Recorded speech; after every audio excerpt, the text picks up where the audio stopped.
In the grand tapestry of human history, some threads are woven so deeply, their colors so vibrant, they appear again and again across cultures, empires, and even sacred texts. Did you know that the modern nation of Iran is one such thread mentioned throughout the pages of the Bible? Not by its current name, of course. In the scriptures, it is a land known by ancient and powerful names, Persia and Elam. A place of mighty kings, of dramatic rescues, and of prophecies that stretch from the dawn of civilization to what some believe is the very end of time. It's a story many of us have overlooked, a connection between the present day and the biblical past that is waiting to be uncovered. The headlines we see today often paint a picture of conflict and tension, but what if we were to look deeper, through a lens polished by millennia of history and faith? What would we find? The Bible offers us a unique perspective, one that reveals a relationship far more complex and significant than we might imagine. It speaks of a Persian king anointed by God, of a Jewish queen who saved her people from the heart of the Persian court, and of visions that shaped the course of empires. The story of Iran in the Bible is not just a historical footnote, it is a central part of the divine narrative. So, let us embark on a journey together, back through the corridors of time. We will walk through the palaces of Susa, stand with prophets by the river Ulai, and witness the decrees that changed the world. Let's explore 5 key biblical truths about Iran's profound role in Bible history and prophecy. We will seek to understand not just what was, but what these ancient texts might be telling us about our world today. The story is waiting. Our story begins not with conquest, but with liberation. For 70 long years, the people of Judah had been captives, exiled in the mighty empire of Babylon. Their temple in Jerusalem lay in ruins, their hopes seemingly extinguished. Who could possibly challenge the power of Babylon and set them free? The answer came from an unexpected direction. From a man the prophet Isaiah, writing over a century before, had called by name, Cyrus the Great, the king of Persia. This is one of the most remarkable prophecies in all of Scripture. God, speaking through Isaiah, refers to this Gentile king as his anointed, his shepherd, who would perform all his pleasure. Imagine the astonishment, a non-believing king, a ruler from a foreign land, being chosen by the God of Israel to fulfill a divine purpose. When Cyrus conquered Babylon in 539 BC, he did not continue the brutal policies of his predecessors. Instead, he issued a decree that must have sounded like a dream to the Jewish exiles. As recorded in the book of Ezra, Cyrus declared that the God of heaven had charged him to rebuild the temple in Jerusalem. He not only permitted the Jews to return to their homeland, but also provided them with the resources and protection to do so, even returning the sacred vessels that had been looted from the first temple. This act was not a mere political maneuver. It was the fulfillment of a divine promise. The books of Ezra and Nehemiah chronicle this incredible story in detail. We see the Jewish people, led by figures like Zerubbabel and later Nehemiah, undertaking the monumental task of rebuilding their sacred city and its holy temple, all under the patronage and protection of the Persian crown. Kings like Darius and Artaxerxes would continue this policy of support, ensuring the project's completion. The Persian Empire, what we now know as Iran, became the instrument of Israel's restoration. It's a powerful reminder that the plans of God can unfold in the most unexpected ways, through the most unlikely people. The story of Cyrus is not just about the rebuilding of a physical temple, but about the restoration of a people's faith and identity. It establishes Persia, from the very beginning of its major biblical appearance, as a nation uniquely intertwined with the destiny of Israel, a protector and a facilitator of God's will, a legacy that echoes with profound significance even today. To truly understand Iran's biblical story, we must travel back even further, long before the rise of Cyrus and the Persian Empire. We must go to the very table of nations recorded in the book of Genesis. Here, in the 10th chapter, we find the descendants of Noah's son Shem, the ancestor of the Semitic peoples, and listed among them, we find a name, Elam. Genesis chapter 10 verse 22 tells us, the sons of Shem, Elam and Asher, and Arphaxad, and Lud and Aram. This places Elam at the very foundation of the post-flood world, an ancient and significant people. This isn't just a genealogical footnote. Elam was a real and powerful civilization located in what is now southwestern Iran. For centuries, the Elamites were a major force in the ancient Near East, often interacting and sometimes clashing with the civilizations of Mesopotamia. Their capital, Susa, would later become one of the most important cities in the world, the administrative heart of the Persian Empire. So when the Bible speaks of Elam, it's referring to a core part of the land and people we now call Iran, acknowledging their deep ancient roots in the biblical narrative. But the story of Elam takes a prophetic turn in the book of Jeremiah. In the 49th chapter, the prophet delivers a startling oracle against Elam. God declares he will bring disaster upon them, scattering the Elamites to the four winds. He says, "I will break the bow of Elam, the mainstay of their might."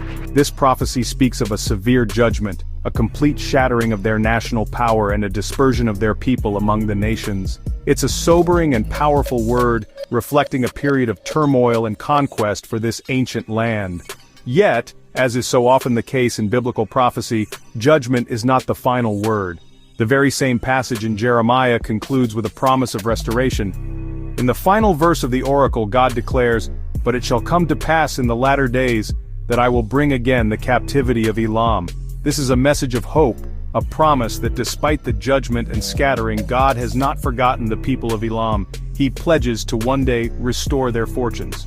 This dual prophecy of judgment and future restoration gives Elam a unique and enduring place in the prophetic landscape. The prophetic connection to Iran deepens in the book of Daniel, a man who served in the highest courts of both the Babylonian and Persian empires. His visions, provide a stunningly accurate blueprint of future world powers. One of the most vivid of these visions happened quite significantly while he was in the province of Elam by the banks of the Ulai Canal, near the great city of Susa. Daniel was physically in the heart of what would become the Persian Empire when he received a vision about its destiny. In the 8th chapter, Daniel describes what he saw. "I lifted up my eyes and saw, and behold, a ram which had 2 horns. And the 2 horns were high, but one was higher than the other, and the higher came up last.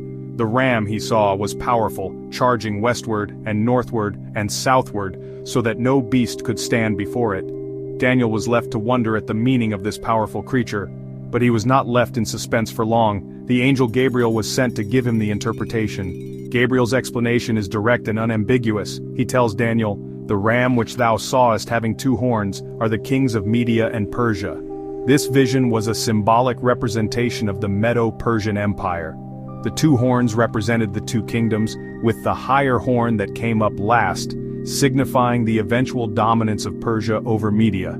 This is precisely what happened in history. The empire began as a coalition, but the Persians, under Cyrus, quickly became the senior partners, creating one of the largest empires the world had ever seen. The vision didn't stop there. It went on to describe the ram being struck down by a charging goat from the west, symbolizing Alexander the Great's conquest of Persia. The fulfillment of this prophecy given to Daniel while he stood on Persian soil is a cornerstone of biblical apologetics. It demonstrates a divine foreknowledge of history that is simply breathtaking. It shows that the rise and fall of this mighty empire born in the land of Iran was not an accident of history, but a foreseen and foretold part of a much larger divine plan. Within the grand halls of the Persian capital of Susa, a story of immense courage and divine providence unfolds. It is the story of Esther, a young Jewish orphan who rises to become the queen of the most powerful empire on earth. This narrative, set entirely within the borders of ancient Iran, is a testament to the fact that God can place his people in positions of influence at the most critical moments. The king, known in the Bible as Ahasuerus, and widely identified by historians as Xerxes I, chose Esther as his queen, unaware of her Jewish heritage. The plot thickens with the emergence of a villain Haman, a high-ranking official in the king's court. Consumed by pride and a venomous hatred for Esther's cousin Mordecai, who refused to bow to him, Haman devises a genocidal plot. He persuades the king to issue a decree for the annihilation of all Jewish people throughout the 127 provinces of the Persian Empire from India to Ethiopia. A date was set, and the fate of an entire people hung in the balance, sealed by the king's ring. It was a moment of absolute desperation. It is at this point that Mordecai sends a message to Queen Esther, a challenge that has echoed through the ages. "Do not think to yourself that in the king's palace you will escape any more than all the other Jews, for if you keep silent at this time, relief and deliverance will rise for the Jews from another place, but you and your father's house will perish. And who knows whether you have not come to the kingdom for such a time as this?" This was Esther's moment of truth. To approach the king unsummoned was to risk immediate execution, even for the queen. With immense bravery, after calling for a 3-day fast, Esther risked her life. She approached the king, won his favor, and, through a series of carefully planned banquets, exposed Haman's wicked scheme. The king, enraged at the plot against his own queen and her people, had Haman executed and issued a new decree, allowing the Jews to defend themselves against their enemies. The story of Esther is a dramatic rescue, a divine reversal of fortune that took place in the heart of Persia. It demonstrates God's sovereign hand at work, protecting his people through a courageous woman in the Persian court.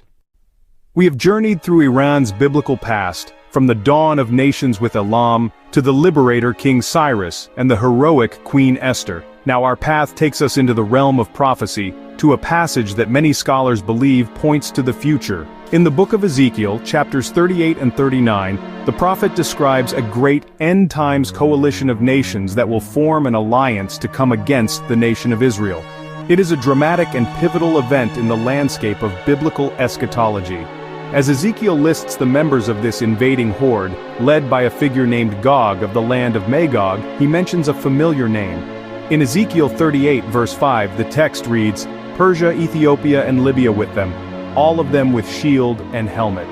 The inclusion of Persia in this list is highly significant. While the identities of some of the other nations listed are debated among scholars, the reference to Persia is straightforward. It points directly to the geographical region of modern-day Iran, linking this ancient land to a major prophetic event yet to come.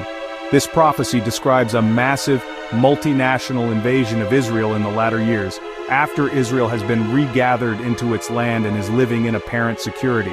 The motives of the invaders are plunder and conquest, but the ultimate outcome, as described by Ezekiel, is a dramatic, divine intervention. God himself steps in to defend Israel and defeat this great alliance, a demonstration of his power and glory that will be witnessed by all the nations of the world. For many who study Bible prophecy, the current geopolitical landscape, which often shows a strong alliance between modern Iran, Russia, often identified with Magog, and other nations, seems to be setting the stage for the fulfillment of this ancient text. While we must be cautious and humble in our interpretations of prophecy, the explicit mention of Persia in this end-times context is impossible to ignore. It suggests that Iran's role in the biblical narrative is not over.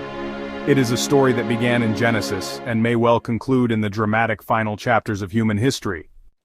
The story of Iran in the Bible is a sweeping saga, far richer and more intricate than a single glance would suggest.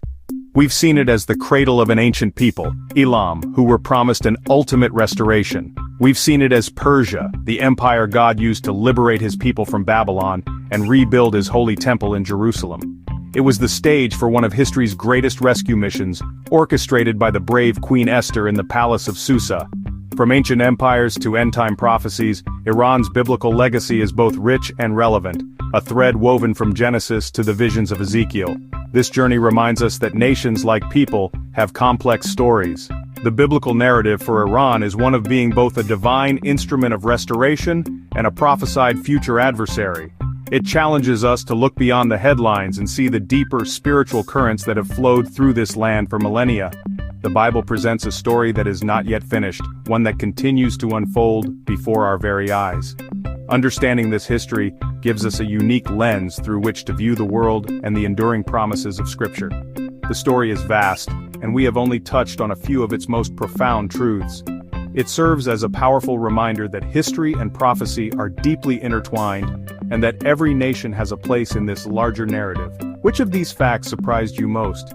Was it Cyrus being called God's anointed, or the promise of restoration to ancient Elam? Let us know in the comments below. We value your insights and questions. And if you wish to continue exploring the depths of the Bible with us, please subscribe and join our community for more.